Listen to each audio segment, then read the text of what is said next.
Mga ka-trackers, ito muli kami ni Sir Raymond at isa pa na update namin na full recondition ng unit na Sir Vic Quinto at Ma'am Hermie ng taga sabi.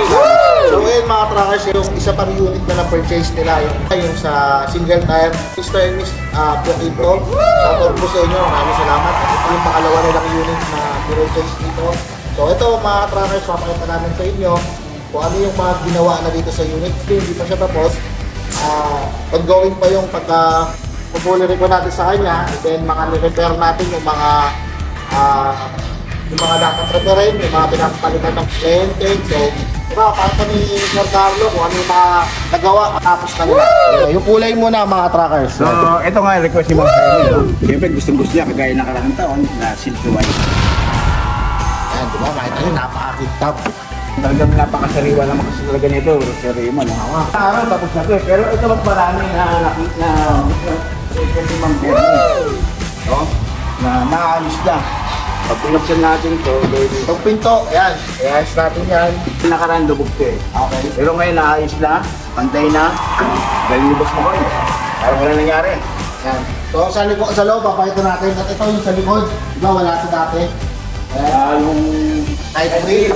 Ayan, extension na side grill. So ito yung mga ginamit nating materyales gagamitin sa loob ng truck na to. Ayan, plywood depth. Papalitan natin yung mga nabulok, yung mga sira-sira plywood sa loob. So ito yung papapalit natin. Kasi ito mga trackers, ayan, makikita nyo itong side grill. Pina-extension nila yung side grill na yan sa likod. Ayan, makikita nyo. Okay na yan, nagawa na nila yan. Side to side. And then ito yung sa loob mga trackers, makikita nyo. So, hindi pa tapos tayo. Ito yung set na nasa loob ang inuli. So, ayan, makikita ko. Maraming butas yan mga trackers. Nung nakita nila Miss and Mr. Pocket yan. So, ngayon, yan. Repair na nila.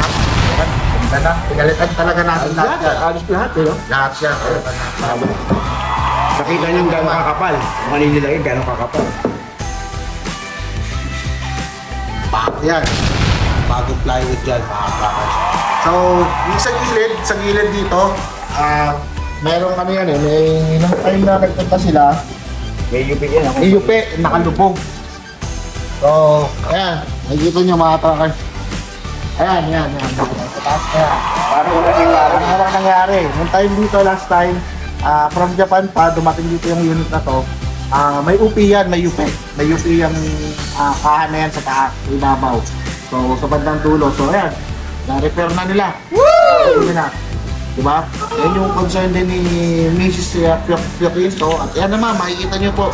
Nagawa na nila Kuya Makoy. Tama. Ayos nila. Yan. Diba? Parang walang nangyari. Walang magagawin daw rito. Oo. Lahat naman daw, okay, dito lang daw may problema. Kaya ito, magugulit si Ma'am Hermie. Ayan, parang wala nangyari. Ito yung kabilang side na side grill. Ayan. So, di pa tapos to mga trackers ha. So, ongoing pa yung recon niya. Binigyan lang namin kayong update.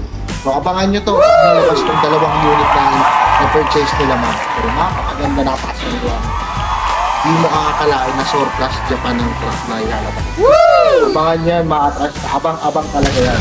Alam mo yun, mga kaparas ha, isang 32 feet na crossband, spoiler at from 10 feet to 14 feet na drop. Single tire, drop side. Single tire, tama. Kayo lang mga trackers, yung mga naghahanap ng unit dyan, undersized na gano'n, tawag na kayo sa number na yan. Kung mga nagpapakailangan nyo sa truck, sa negosyo nyo, nandito lang yan sa amin lahat, gagawin natin yan. Walang imposible dito sa Golden State. Ang boss na yan, bahala sa inyo. Puro tangi lang. Maintain. Puntahan nyo! Puntahan rito. Ang daan nyo rito. Mga close run, mga drop side, mga... Bigyan nyo lang ng araw, oras. Mga dump truck. Mga trackers, bigyan nyo ng araw, oras. I-entertain namin kayo dito, ililipot namin kayo dito. Makikita nyo kung paano ginagawa. Iba kasi pag pumunta sila rito at nakita niya actual yung mga unit. Hindi na nagkasabi talaga ang gano'n kasi yung mga unit. So yun mga trackers, maraming salamat at stay tuned lang sa mga upcoming videos namin. Yun lang, God bless.